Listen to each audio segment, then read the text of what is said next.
Aristóbulo Istúriz, ahí decía con razón, en Occidente, todo el que se libera lo consideran terrorista. Eso es una frase contundente. Y como bien decía Blanca, en 2004 ocurrieron dos hechos fomentados por los medios: el asesinato moral, físico y post-mortem de Danilo Anderson, tal cual lo explicaba, y lo de los paramilitares aquí en el Hatillo. Aquí en el Hatillo, un grupo de paramilitares, y después los medios se ocuparon de, ¿cómo se llama?, banalizarlo. Que si los paracachitos, porque comían cachitos de una panadería lujosa y tal, lo banalizaron de manera que se perdiera la intensidad que tenía una noticia de que paramilitares de Colombia, con ayuda de las fuerzas de los paramilitares, la AUC de Colombia y de la oligarquía venezolana, habían llegado a la ciudad capital para sembrar el terror ya directamente con armas y la confusión antes del referendo revocatorio. Todo el que se libera es terrorista para los medios de comunicación de Occidente. Fernando Casado. Sí, absolutamente. Bueno, y hay muchísimos más ejemplos, ¿no? Porque claro, una cosa es sobredimensionar, como el caso este absurdo del Nacional, una noticia en todos los medios de comunicación, que hasta ahora pues ha producido alrededor de 80 noticias en 23 medios, y otra cosa es el silencio, ¿no? Como lo de Chávez Abarca también. El mayor terrorista en activo del continente se agarra acá y nadie habla de eso, completamente silenciado, ¿no? Que es lo que Pascual Serrano habla de portada y silencio, ¿no? Al que hay que demonizar, y todo lo que sea negativo lo ponemos en la portada continuamente, y en el caso, por ejemplo, de Chávez, descontextualizándole continuamente todo lo que diga. Los pozos de la muerte en la Macarena de Colombia. Bueno, y eso, por ejemplo, exactamente, nosotros, eso es muy bueno también, ¿no? Aquí, cualquier cosita que pase, todo el día en los medios de comunicación. Los miles y miles de muertos por el aparato del Estado en Colombia, nadie habla de ello. ¿Por qué? Porque Colombia sigue las reglas del juego, porque no hay ningún problema en que todas las inversiones extranjeras, toda la expoliación del pueblo, de las riquezas de Colombia, eso es una apreciación personal, pues se dé. Pero aquí, como no se juega al mismo juego, valga la redundancia, entonces hay que demonizar a quien dirige este tipo de medidas, ¿no? Y además lo más curioso, o no, lo más curioso no, lo más evidente, lo que más les delata es que justamente cuando se iban a exhumar los cuerpos en una fosa común gigantesca en Colombia, donde aún hay cuerpos en descomposición, justamente en ese momento arranca la arremetida de Uribe contra Chávez, claro, amenaza prácticamente con bombardear el país, y entonces tal cual lo que ocurrió ahí con lo del Nacional y las buenas relaciones con Colombia, se baja la intensidad de la información o desaparece, en el caso de los medios colombianos, la información de la Macarena, en el exterior baja la intensidad y sube el conflicto con Venezuela. Eso es planificación de laboratorio, Blanca y Cabo. Sí, ahí era una cosa impresionante. Luego que pasa todo esto, está lo de la Macarena, hacen todo el performance ante la OEA, el embajador Hoyos, que es casi que una declaración de guerra, porque fue una agresión directa, fuerte. Lo que uno veía en los medios colombianos y que luego rebotaban algunos medios aquí, porque venezolanos no son, están aquí pero no son venezolanos, era una oda a Uribe. Pero Uribe decía poesía, Uribe un hombre de paz, Uribe el ser del diálogo. O sea, pero Dios mío, ¿quién les puede creer eso en el mundo? Es decir, uno de los regímenes más cuestionados por su relación con los paramilitares, con el narcotráfico, con la violencia, con los falsos positivos. Es decir, era una cosa espantosa y lo convirtieron en una especie de deidad, de ser divino, en una cosa impresionante, que daba risa. Yo creo que este extremo de la mentira es bueno. Esto genera una cosa terrible en el ciudadano, porque tener medios, es decir, que la comunicación de una sociedad esté marcada por la incertidumbre, porque no les crees nada, no sabes si es verdad o es mentira. Los que estamos claros, la gente de izquierda, más progresista, saben que es una mentira. Los de la derecha tienen incertidumbre, porque es que nadie se puede comer el cuento, ¿sabes? Entonces vivimos en una sociedad esquizofrénica, donde no hay ninguna posibilidad de que yo me pueda mirar y reconocerme en el otro y pensar que vamos a hablar de verdad, porque todo está absolutamente controlado o por el bloqueo mediático, es decir, te desinformo. En algunos casos hasta elimino la realidad como referente, creo una ficción absoluta, como en el caso de las armas de destrucción masiva, o genero falsas personajes como a un asesino lo convierto en una especie de Madre Teresa de Calcuta. Bueno, y lo que has dicho antes también, ¿no? El tema de la banalización. Porque otra es lo de la Macarena. Entonces los botes de humo de Uribe son volver a poner a Chávez en la primera plana, ¿no?, de la agenda mediática internacional. Pero además con acusaciones que no tienen ni pies ni cabeza. Lo de llevar a Chávez a la Corte Penal Internacional jurídicamente, aparte, es completamente absurdo. ¿Por qué? Primero porque además tú nunca puedes llevar a alguien o hacer una denuncia ante el fiscal de la Corte Penal Internacional, que aparte de eso también solamente se puede denunciar ante el fiscal, no ante los jueces. Otra cosa que también el abogado de Uribe se le olvidó. Pero aparte, tú puedes denunciar hechos, pero no a personas. Eso se encargará después el fiscal. Pero los medios de comunicación son el eco de lo que diga Uribe.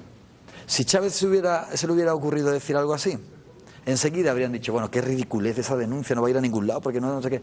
Ahora, en cambio, cuando lo hace Uribe, todo el mundo lo repite y al final pareciera que es verdad, que se puede llevar al presidente Chávez ante la Corte Penal Internacional, algo que no tiene ni pies ni cabeza. Absolutamente absurdo. Vamos a ver un video complementario que tenemos que ilustra y seguimos en el debate. Adelante. Retiró la licencia de la cadena de televisión más antigua del país por participar en el golpe de Estado de 2002. 4.000 activistas. En vista de que la libertad de expresión está en peligro en Venezuela. Amenaza con ser una explosión antichavista en las calles. Government of President Hugo Chávez. Venezuela y President Chávez. Ayer miles de caraqueños se echaron a las calles. Siguen los disturbios en Venezuela. Los venezolanos llevan 2 días protestando. Continuas agresiones contra periodistas en el ejercicio de su profesión. Libertad de expresión, no. Protestas en Venezuela. Calidad. El presidente Hugo Chávez. Venezuela está en socialismo o muerte. Eso es terrorismo mediático.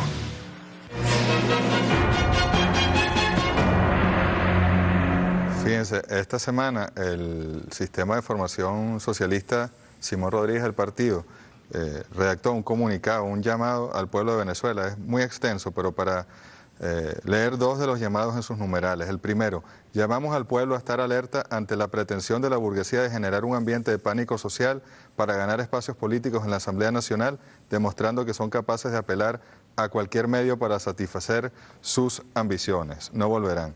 En el segundo se hace un llamado a cerrar filas con el comandante y a participar activamente en la campaña y en las elecciones. Y el tercero dice: llamamos al pueblo a proteger su salud mental y espiritual y, en consecuencia, a desconocer los medios de comunicación de la burguesía, a desalienarse por completo de sus mensajes e intenciones terroristas, a evitar que nuestras niñas y nuestros niños se vean expuestos a su influencia nefasta, deformadora y generadora de violencia. Fernando Casado, los niños, los medios de comunicación, ¿cuáles serán las consecuencias de esto que podemos ver o que podemos tratar en un programa de 1 hora, pero que han vivido quienes hoy tienen 15 años, 20 años, lo han vivido de manera continua, intensa en sus hogares? ¿Cuáles pueden ser las consecuencias de ello a futuro? Esos niños que vivieron este terrorismo mediático desmedido, ¿cuál puede ser la influencia en sus vidas, en su entorno, en el país? Hombre, yo te puedo hablar de mi experiencia empírica cuando he hablado con gente sobre esto, ¿no? Es decir, antes te contaba la anécdota de las 2 preguntas que yo siempre hago. Entonces, me encuentro con personas que tienen mi edad, gente pues todavía joven y que tienen un nivel de paranoia muy importante, ¿no? O sea, negación de la realidad, distorsión de la realidad, y eso es peligroso, ¿no? Porque aparte te genera un odio. Tú, cuando hablas con personas que comen los cuentos de los medios de comunicación de oposición, eso te va mermando, ¿no? Tú piensas que estás que tu presidente es un terrorista, que estás viviendo en una dictadura, y eso te crea una cierta angustia muy importante que te va obviamente a afectar todos los actos, ¿no? Es curioso las 2 preguntas a las que se refiere Fernando: si hubo golpe de Estado y si el comandante ganó el referendo, que son muy, muy obvias. Quizás algunas personas con las que se conversa, digamos, el militante de oposición, pueden estar aún confundidos, pero los jefes, los dueños de los medios, la oligarquía, los políticos de oposición saben perfectamente que aquí hubo un golpe de Estado y que Chávez ganó el referendo como ha ganado todas las elecciones. Blanca.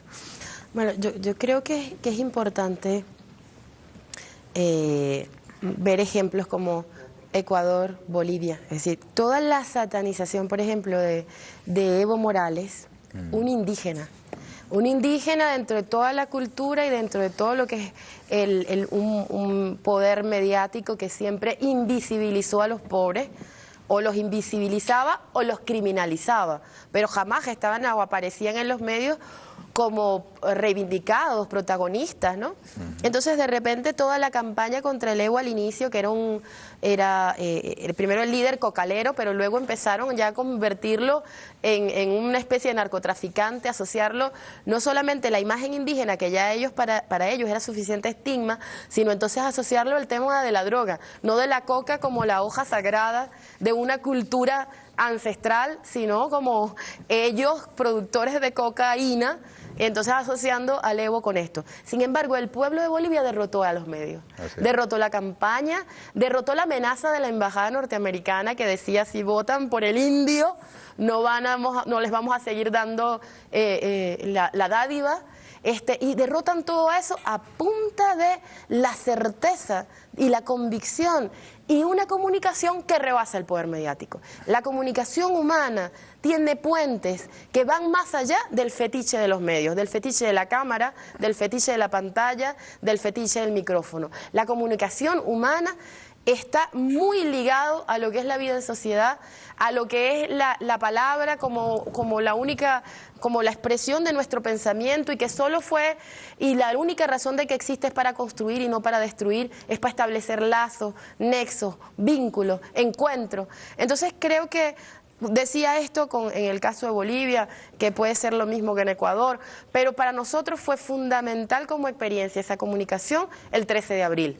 Como a pesar del cerco mediático, del golpe mediático en primer lugar, luego de la mentira y luego del cerco, no está pasando nada, trataron de, en primer lugar, dar un golpe, luego comienza un proceso de represión mediática, estamos buscando a Aristóbulo, llegaban a las casas, antes de que entrara el policía entraba el periodista, mira, hay un retrato del Che Guevara. Entonces la persecución y el uso de los medios como una forma de represión.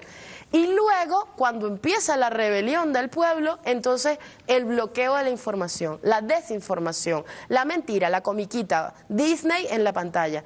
Sin embargo, el pueblo venezolano pudo no solamente no creer todo el artificio que se montó y el golpe que efectivamente se dio y que se lo pudo comer el mundo, pero Venezuela no. No aceptó la represión y en vez de amedrentarse, más bien salió adelante y luego rompió el bloqueo, rompió el cerco.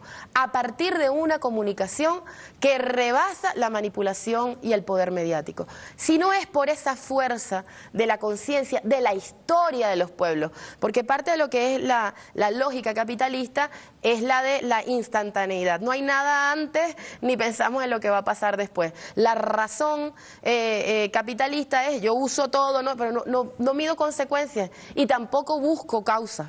Entonces eso fue roto por un pueblo que tiene una historia, que la revive y que se convierte de nuevo en un héroe colectivo, y en menos de 48 horas toda estrategia. Esta estrategia que no era nada más en los medios venezolanos, sino que eran todo el poder transnacional, donde la Casa Blanca se pronunció de inmediato apoyando al golpe, en todo el planeta hubo una especie de aplauso a partir de esto, y sin embargo el pueblo venezolano, con la fuerza de la conciencia, de la dignidad y de un vínculo amoroso y solidario que no lo puede destruir su campaña de odio, de miedo y de guerra, lograron derrotar el golpe de Estado. Así es, ese es el mejor ejemplo, el 13 de abril. Nosotros vamos a ir a la pausa, los dejamos con Andrés Izarra, un poco rememorando aspectos de aquel paro golpista del año 2002, y regresamos para el último segmento de cual lo explicaba, y lo de los paramilitares aquí en el Hatillo.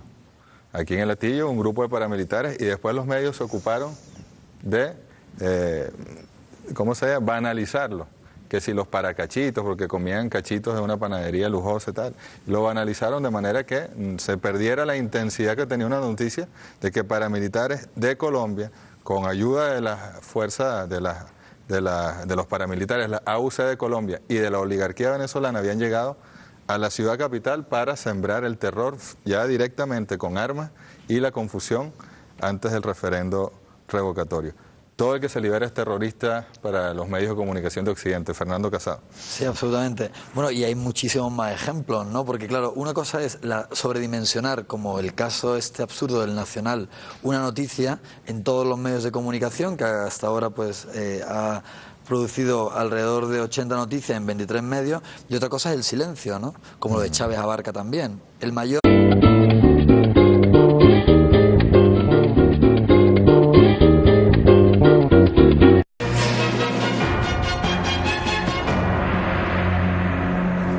Aristóbulo Istúriz, ahí decía con razón, en Occidente todo el que se libera lo consideran terrorista. Eso es una frase contundente. Y como bien decía Blanca, en 2004 ocurrieron dos hechos fomentados por los medios: el asesinato moral, físico y post-mortem de Danilo Anderson. Y miles de muertos por el aparato del Estado en Colombia, nadie habla de ello. ¿Por qué? Porque Colombia sigue las reglas del juego, porque no hay ningún problema en que todas las inversiones extranjeras, toda la expoliación del pueblo, de las riquezas de Colombia, eso es una apreciación personal, pues se dé. Pero aquí, como no se juega al mismo juego, valga la redundancia, entonces hay que demonizar a quien dirige este tipo de medidas. Y además lo más curioso, lo más evidente, lo que más les delata es que el terrorista en activo del continente se agarra acá y nadie habla de eso, completamente silenciado, ¿no? Que es lo que Pascual Serrano habla de portada y silencio, ¿no? Al que hay que demonizar y todo lo que sea negativo lo ponemos en la portada continuamente, y en el caso, por ejemplo, de Chávez, descontextualizándole continuamente todo lo que diga. Los pozos de la muerte en la Macarena de Colombia. Bueno, eso, por ejemplo, exactamente, nosotros, eso es muy bueno también, ¿no? Aquí, cualquier cosita que pase, todo el día en los medios de comunicación. Los